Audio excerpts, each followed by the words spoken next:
Hello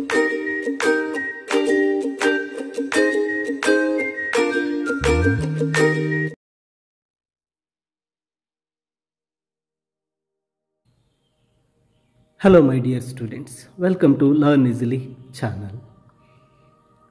270 crore heartbeat by Amrita Pritam.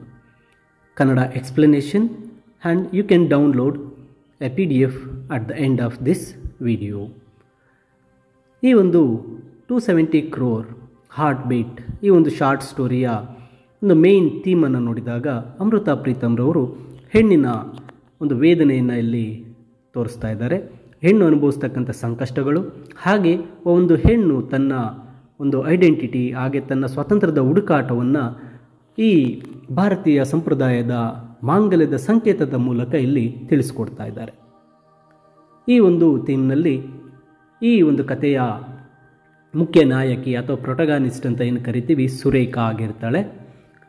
ಈ ಸುರೇಖಾ ತಾನು ಬಯಸಿದ ವ್ಯಕ್ತಿಯನ್ನು ಮದುವೆ ಆಗ್ತಾಳೆ, ಪ್ರೀತಿ ಮಾಡಿ ಮದುವೆ ಆಗ್ತಾಳೆ. ಅದಕ್ಕೆ ತಂದೆಯ ವಿರೋಧವಿರುತ್ತೆ. ಆ ಪ್ರೀತಿ ಮಾಡಿ ಮದುವೆಯಾದಂತಹ ವ್ಯಕ್ತಿ ರಾಜ್ ಅಂತೇಳಿ, ಸುರೇಖಾಳ ಗಂಡನಾದಂಥ ರಾಜ್ ನಿರುದ್ಯೋಗಿಯಾಗಿ ಸಾವನ್ನಪ್ತಾನೆ.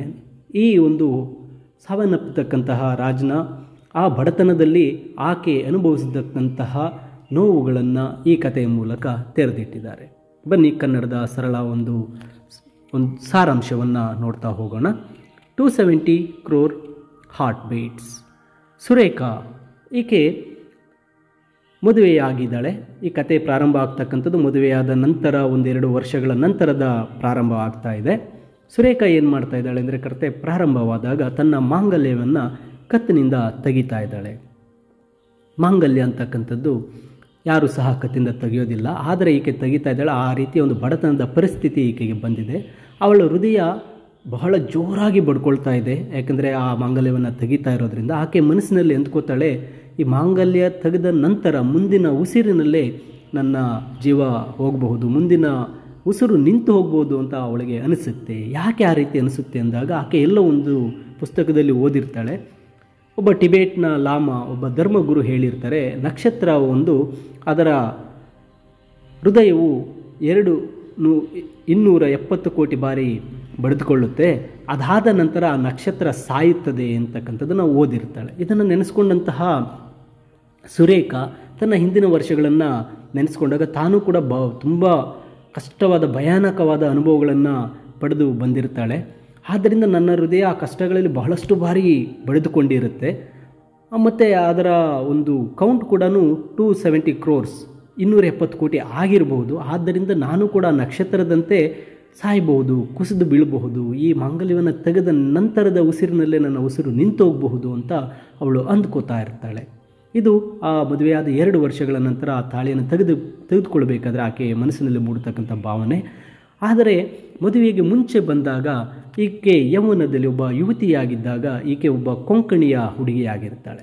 ಸಮುದ್ರದ ತೀರದಲ್ಲಿ ಮನೆ ಇರುತ್ತೆ. ಆ ಸಮುದ್ರ ತೀರದ ಮನೆಯಲ್ಲಿ ಕಿಟಕಿಯ ಬಳಿ ನಿಂತು ಆ ಕಿಟಕಿಯ ಮೂಲಕ ನೋಡ್ತಾ ಇರಬೇಕಾದ್ರೆ ಆ ಕಿಟಕಿಯ ಮೂಲಕ ಧಾವಿಸಿ ಬಂದಂತಹ ಒಂದು ಗಾಳಿ ಈಕೆಯನ್ನು ಆವರಿಸಿಕೊಳ್ಳುತ್ತೆ. ಅಂದರೆ ಕಿಟಕಿಯ ಮೂಲಕ ಆಕೆ ಪ್ರೀತಿಯ ಬಲೆಗೆ ಬೀಳ್ತಾಳೆ, ಪ್ರೀತಿಯ ಗಾಳಿಗೆ ಸಿಕ್ಕೊಳ್ತಾಳೆ. ಇಲ್ಲಿ ಆಕೆಯ ಪ್ರೀತಿ ಯಾರ ಮೇಲೆ ಎಂದಾಗ, ಆತನ ಹೆಸರು ರಾಜ್ ಅಂತೇಳಿ ಮಹಾರಾಷ್ಟ್ರದ ಹುಡುಗನಾಗಿರ್ತಾನೆ. ಆತನ ಮೇಲೆ ಈಕೆಗೆ ಪ್ರೀತಿಯ ಅಂಕುರ ಆಗುತ್ತೆ. ಆ ರಾಜ್ ಸಹ ಈಕೆಯನ್ನು ಪ್ರೀತಿ ಮಾಡ್ತಾನೆ. ರಾಜ್ ಒಬ್ಬ ಬಡ ಹುಡುಗ ಆಗಿರ್ತಾನೆ, ಅವನೊಬ್ಬ ನಿರುದ್ಯೋಗಿ ಇರ್ತಾನೆ, ಯಾವುದೇ ಕೆಲಸ ಇರೋದಿಲ್ಲ. ಮೇ ಬಿ ಅವನು ಬೇರೆ ಪ್ರದೇಶಕ್ಕೆ ಸೇರಿದವನು, ಹಾಗೆ ಬೇರೆ ಒಂದು ಜಾತಿಗೆ ಸೇರಿದವನಾಗಿರಬಹುದು. ಆದ್ದರಿಂದ ಈಕೆ ಸುರೇಖಾಳ ತಂದೆ ಆ ಮದುವೆಯನ್ನು ಒಪ್ಕೊಳ್ಳೋದಿಲ್ಲ. ಆದರೂ ಸಹ ಇವಳ ಒಂದು ಜೀವನದಲ್ಲಿ ಬೀಸಿರ್ತಕ್ಕಂತಹ ಬಿರುಗಾಳಿ, ಏಕೆ ಅದನ್ನು ಬಿರುಗಾಳಿ ಅಂತ ಇದ್ದಾರೆ ಅಂದರೆ, ಆಕೆಯ ಜೀವನ ಅಸ್ತವ್ಯಸ್ತ ಆಗುತ್ತೆ ರಾಜ್ನನ್ನು ಮದುವೆ ಆಗೋದ್ರಿಂದ. ಆದ್ದರಿಂದ ಆ ಪ್ರೀತಿಯನ್ನು ಇಲ್ಲಿ ಬಿರುಗಾಳಿ ಅಂತ ಹೇಳಿದ್ದಾರೆ. ಆ ಬಿರುಗಾಳಿ ಇವಳಲ್ಲಿ ಪ್ರವೇಶಿಸಿದ ನಂತರ ಆಕೆ ತಂದೆಯನ್ನು ವಿರೋಧದ ನಡುವೆ ಆ ರಾಜನನ್ನು ಮದುವೆ ಆಗ್ತಾಳೆ. ಮದುವೆ ಆಗಬೇಕಾದ್ರೆ ಅವಳು ಒಂದು ಮಾತನ್ನು ಹೇಳ್ತಾಳೆ, ಈ ಮದುವೆ ಅಂತಕ್ಕಂಥದ್ದು ಕೇವಲ ಆತ್ಮಗಳ ಮಿಲನವಿದು, ಇದು ಜಾತಿ ಮತ್ತು ಪ್ರದೇಶಗಳ ಮಿಲನವಲ್ಲ ಅಂತ ಹೇಳ್ತಾಳೆ. ಹಾಗೆ ಆ ಮದುವೆ ಆಗಬೇಕಾದ್ರೆ ಆಕೆಯ ಮನಸ್ಸಲ್ಲಿ ಈ ಸಂಪ್ರದಾಯ ಅಂತಕ್ಕಂಥದ್ದು ಬೇರೆ ಇರುತ್ತೆ. ನನ್ನ ತಾಯಿಯ ತಾಯಿ, ನಮ್ಮ ಅಜ್ಜಿ ಅಥವಾ ನನ್ನ ತಾಯಿಯಿಂದ ಈ ಸಂಪ್ರದಾಯವನ್ನು ನಾನು ಪಡೆದುಕೊಂಡಿದ್ದೇನೆ, ಅದನ್ನು ಗೌರವಿಸಬೇಕಾಗಿದೆ. ಆದ್ದರಿಂದ ನಾನು ನನ್ನ ಕತ್ತಿಗೆ ಮಾಂಗಲ್ಯವನ್ನು ಹಾಕ್ಕೋಬೇಕಾಗಿದೆ ಅಂಥೇಳಿ ಆ ರಾಜ್ಗೆ ಹೇಳ್ತಾರೆ, ನೀನು ಮಾಂಗಲ್ಯವನ್ನು ಕಟ್ಟಬೇಕು ಅಂಥೇಳಿ ಆ ಮಾಂಗಲ್ಯವನ್ನು ಧರಿಸ್ತಾಳೆ, ಅಂದರೆ ಮದುವೆಯನ್ನು ಆಗ್ತಾಳೆ. ಇಲ್ಲಿ ರಾಜ್ಗೆ ಯಾವುದೇ ದುಡಿಮೆ ಇರೋದಿಲ್ಲ, ಒಬ್ಬ ನಿರುದ್ಯೋಗಿ ಆಗಿರೋದ್ರಿಂದ ಅದು ಅವಳಿಗೂ ಸಹ ಗೊತ್ತಿರುತ್ತೆ. ಈ ಕಾರಣಕ್ಕಾಗಿ ಏನು ಮಾಡ್ತಾಳೆ, ಅವಳು ಕೇವಲ 10 ರೂಪಾಯಿ ಕೊಟ್ಟು ಒಂದು ಆರ್ಡಿನರಿ ಕರಿಮಣಿ ಮಾಂಗಲ್ಯವನ್ನು ತಂದಿರ್ತಾಳೆ. ಆ ಒಂದು ಮಾಂಗಲ್ಯವನ್ನು ಧರಿಸ್ತಾಳೆ. ಇಲ್ಲಿ ಈ ಮದುವೆಗೆ ಸಂಪೂರ್ಣ ವಿರೋಧವನ್ನು ವ್ಯಕ್ತಪಡಿಸಿರ್ತಕ್ಕಂಥ ತಂದೆ ಆ ಇಬ್ಬರ ಮದುವೆಯನ್ನು ಒಪ್ಪಿರೋದಿಲ್ಲ. ಹಾಗೆ ಅವರ ಜೀವನ ಸ್ಟಾರ್ಟ್ ಆಗುತ್ತೆ. ಆದರೆ ಆ ಸುರೇಖಾಳಿಗೆ ಒಂದು ಹೆಣ್ಣು ಮಗುವೊಂದು ಜನಿಸುತ್ತೆ. ಒಂದು ಹೆಣ್ಣು ಮಗುವಿಗೆ ಜನ್ಮ ಕೊಟ್ಟ ನಂತರ ಆ ತಂದೆಯ ಕೋಪವು ಇಲ್ಲಿ ಕರಗಿ ಹೋಗುತ್ತೆ, ಅದು ಪ್ರೀತಿಯಾಗತ್ತೆ, ತನ್ನ ಮಗಳ ಮೇಲೆ ಪ್ರೀತಿಯನ್ನು ಹುಟ್ಟಿಸುತ್ತೆ ಆ ಹೆಣ್ಣು ಮಗುವಿನ ಜನನ. ಇಲ್ಲಿ ತನ್ನ ಹೆಂಡತಿ ಸತ್ತೋಗಿರ್ತಾಳೆ, ಅಂದರೆ ಆ ಸುರೇಖಳ ತಾಯಿ ಸತ್ತೋಗಿರ್ತಾಳೆ. ಆದ್ದರಿಂದ ಆ ಸತ್ತ ಹೆಂಡತಿಯ, ಅಂದರೆ ಸುರೇಖಳ ತಾಯಿಯ ಏನು ವ್ಯಾಲ್ಯೂಬಲ್ ಥಿಂಗ್ಸ್ ಇರುತ್ತೆ, ವಸ್ತುಗಳನ್ನು ಸುರೇಖಳಿಗೆ ಕೊಡೋದಕ್ಕೆ ಆ ತಂದೆ ಬಯಸ್ತಾನೆ. ಆದರೆ ಅಷ್ಟರಲ್ಲಿ ಆಗಲೇ ಸುರೇಖಳಿಗೆ ಮಲತಾಯಿ ಬಂದಿರ್ತಾಳೆ. ಅಂದರೆ ಸುರೇಖಳ ತಂದೆ ಇನ್ನೊಂದು ಮದುವೆಯಾಗಿರ್ತಾನೆ. ಅವಳ ಚಿಕ್ಕಮ್ಮ ಏನು ಮಾಡ್ತಾಳೆ, ಆಕೆಗೆ ಏನನ್ನೂ ಕೊಡೋದಕ್ಕೆ ಒಪ್ಪೋದಿಲ್ಲ, ವಿರೋಧವನ್ನು ವ್ಯಕ್ತಪಡಿಸ್ತಾಳೆ. ಆಗ ಸುರೇಖಾಗೆ ತಂದೆಯಿಂದ ಏನೂ ಸಹಾಯ ಮಾಡೋದಕ್ಕೆ ಆಗೋದಿಲ್ಲ.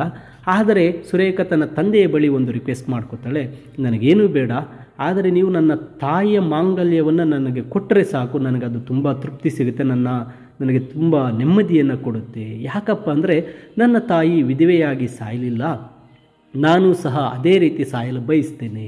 ಆದ್ದರಿಂದ ನನ್ನ ತಾಯಿಯ ಮಾಂಗಲ್ಯ, ಆ ಒಂದು ತಾಳಿಯನ್ನು ನನಗೆ ಕೊಡಬೇಕು ಅಂತ ಹೇಳಿ ಕೇಳ್ಕೊತಾಳೆ. ಅದೇ ರೀತಿ ತಂದೆ ಆ ಮಾಂಗಲ್ಯವನ್ನು ಸುರೇಖಳಿಗೆ ನೀಡ್ತಾನೆ.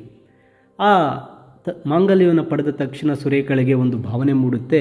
ಆ ರಾಜ್, ತನ್ನ ಗಂಡನಾದ ರಾಜನಿಗೆ ದೇವರ ಕಡೆಯಿಂದ ದೀರ್ಘಾಯುಷ್ಯು ಒಂದು ಬರುತ್ತೆ, ದೀರ್ಘಾಯುಷ್ಯನಾಗ್ತಾನೆ ಅಂತಕ್ಕಂತಹ ಭಾವನೆ ಅವಳಲ್ಲಿ ಮೂಡುತ್ತೆ. ಅವಳ ಭಾವನೆ ಹಾಗೇ ಇರುತ್ತೆ, ಏನು ಆ ತಾಯಿ ವಿಧವೆಯಾಗಿ ಸತ್ತಿಲ್ಲ, ಆದ್ದರಿಂದ ನಾನು ಆ ತಾಳಿಯನ್ನು ಬಯಸ್ತಾ ಇದ್ದೀನಿ, ಬಹುಶಃ ದೇವರು ಅವನಿಗೆ ಆ ವರ್ಷಗಳನ್ನು ಕೊಡಲಿ ಅಂತಕ್ಕಂಥದ್ದು ಬಯಸಿರ್ತಾಳೆ. ಇಲ್ಲಿ ರಾಜ್ ಸಹ ಉದ್ಯೋಗದ ಹುಡುಕಾಟದಲ್ಲಿರ್ತಾನೆ, ಯಾವುದೇ ಕೆಲಸ ಆತನಿಗೆ ಸಿಗೋದಿಲ್ಲ. ಆ ರಾಜ್ ತುಂಬ ಹತಾಶನಾಗಿರ್ತಾನೆ. ಆ ಹತಾಶನಾಗಿ ನನ್ನ ಜೀವನ ಸಾಕಾಗಿದೆ, ನನ್ನ ಮುಂದಿನ ಆ ಏನು ದೀರ್ಘಾಯುಷ್ಯ ಕೊಡ್ತಕ್ಕಂಥ ದೇವರು ಆ ವರ್ಷಗಳನ್ನು ದೇವರುಗಳಿಗೆ ಹಿಂತಿರುಗಿಸೋದಕ್ಕೆ ಬಯಸ್ತಾನೆ, ಅಂದರೆ ತಾನು ಸಾಯೋದಕ್ಕೆ ಬಯಸ್ತಾನೆ. ಅದು ತುಂಬ ಕಷ್ಟದ ದಿನಗಳಾಗಿರುತ್ತೆ ಸುರೇಖ ಮತ್ತು ರಾಜನಿಗೆ. ಆ ಸಮಯದಲ್ಲಿ ಸುರೇಖ ತನ್ನ ಮಾಂಗಲ್ಯವನ್ನು ತೆಗಿತಾ ಇರ್ತಕ್ಕಂಥದ್ದು. ಆ ಮಾಂಗಲ್ಯವನ್ನು ತೆಗೆದು ಏನು ಮಾಡ್ತಾಳೆ, ಅವಳು ಅದನ್ನು ಅಡ ಇಡ್ತಾಳೆ. ಯಾಕೆ ಅಂದರೆ ಮನೆಯಲ್ಲಿ ಬೆಂಕಿಯನ್ನು ಉರಿಸೋದಕ್ಕೆ, ಅಂದರೆ ಮನೆಯಲ್ಲಿ ಊಟಕ್ಕೋಸ್ಕರ ಏನು ಮಾಡ್ತಾಳೆ, ಆಕೆ ತನ್ನ ಮಾಂಗಲ್ಯವನ್ನು ಅಡ ಇಡ್ತಾಳೆ. ಹಾಗೆ ಆಕೆ ಒಂದು ಮನೆ ಕೆಲಸವನ್ನು ನೋಡಿಕೊಂಡು ಮನೆಯನ್ನು ಮೇಂಟೈನ್ ಮಾಡೋಕ್ಕೆ ಶುರು ಮಾಡ್ತಾಳೆ, ಮನೆಯನ್ನು ನೋಡ್ಕೋತಾ ಇರ್ತಾಳೆ. ಇಲ್ಲಿ ರಾಜ್ನ ಪರಿಸ್ಥಿತಿ ದಿನ ದಿನ ಹತಾಶ ಭಾವನೆಗೆ ಮೂಡುತ್ತೆ, ತುಂಬ ಡಿಪ್ರೆಷನ್ಗೆ ಹೋಗ್ತಾನೆ. ತನ್ನ ಹೆಂಡತಿ ಮತ್ತು ಇಬ್ಬರು ಮಕ್ಕಳನ್ನು ನೋಡ್ಕೊಳ್ಳೋಕೆ ಅವನ ಕೈಯಲ್ಲಿ ಸಾಧ್ಯ ಆಗ್ತಾ ಇಲ್ಲ. ಈ ಆಲೋಚನೆಯಲ್ಲಿ ಅವನ ಮನಸ್ಸು ತುಂಬ ಕೆಡುತ್ತೆ, ಆ ದುಃಖ ಹೆಚ್ಚಾಗುತ್ತೆ. ಆ ದುಃಖವನ್ನು ಮರೆಯಲು ಏನು ಮಾಡ್ತಾನೆ, ಅವನು ಕುಡಿತಕ್ಕೆ ಜಾರ್ತಾನೆ, ಕುಡಿಯೋದನ್ನು ಅಭ್ಯಾಸ ಮಾಡ್ಕೊಬಿಡ್ತಾನೆ. ಆ ಕುಡಿತದಲ್ಲಿ ಏನು ಮಾಡ್ತಾನೆ, ತನ್ನ ಪ್ರಾಣವನ್ನು ದೇವರಿಗೆ ಹಿಂತಿರುಗಿಸ್ತಾನೆ, ಅಂದರೆ ಆತ ಸತ್ತೋಗ್ತಾನೆ. ಇಲ್ಲಿ ಸುರೇಖ ಏನು ಮಾಡ್ತಾಳೆ, ಗಂಡನನ್ನು ಕಳ್ಕೊತಾಳೆ.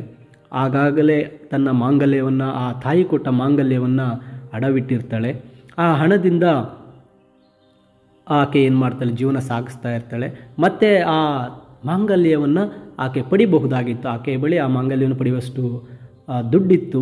ಆದರೆ ಅವಳು ಆ ಮಾಂಗಲ್ಯವನ್ನು ಅಡವಿಟ್ಟಿರ್ತಕ್ಕಂತಹ ಪೆಟ್ಟಿಗೆಯಿಂದ ಅದನ್ನು ತಗೋಬರೋಕ್ಕೆ ಇಷ್ಟಪಡಲ್ಲ. ಯಾಕಂದರೆ ಅವಳ ಕತ್ತಿಗೆ ಆ ಮಾಂಗಲ್ಯವನ್ನು ಕಟ್ಟುವಂಥ ಕೈಗಳು ಈಗ ಇರಲಿಲ್ಲ, ರಾಜ್ ಸತ್ತೋಗಿದ್ದಾನೆ. ಆದ್ದರಿಂದ ಆ ಮಾಂಗಲ್ಯವನ್ನು ಅಲ್ಲೇ ಆಕೆ ಬಿಟ್ಟುಬಿಡ್ತಾಳೆ.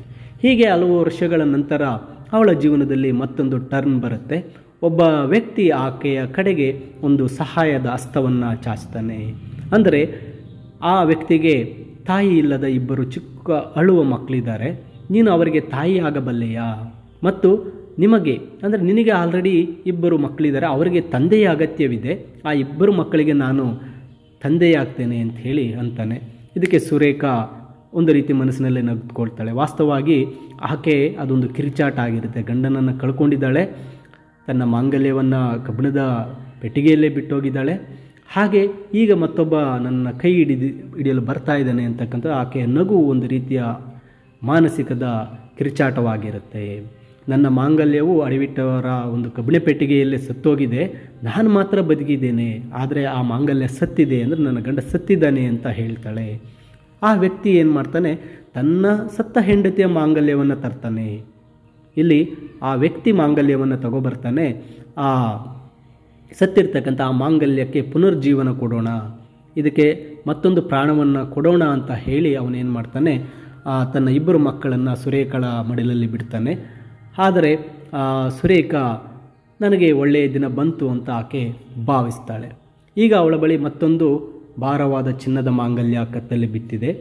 ಅದನ್ನು ಹತ್ತಿರದಿಂದ ನೋಡಿದಾಗ ಆಕೆಗೆ ಒಂದು ಗಮನಿಸ್ತಾಳೆ, ಆ ತಾಳಿಯಲ್ಲಿ ಅದನ್ನು ರಿಪೇರಿ ಮಾಡಲಾಗಿರುತ್ತೆ. ಕಟ್ಟಾಗಿರ್ತಕ್ಕಂಥ ತಾಳಿಯನ್ನು 3-4 ಕಡೆ ಅದನ್ನು ಜಾಯಿಂಟ್ ಮಾಡಲಾಗಿರುತ್ತೆ. ಆ ರಿಪೇರಿ ಆಗಿರೋದು ಅವಳಿಗೆ ಕಂಡು ಬರುತ್ತೆ. ಬಹುಶಃ ಅದು 3-4 ಬಾರಿ ಮುರಿದು ಬಿದ್ದಿರಬಹುದು, 3-4 ಬಾರಿ ರಿಪೇರಿ ಮಾಡಲಾಗಿದೆ.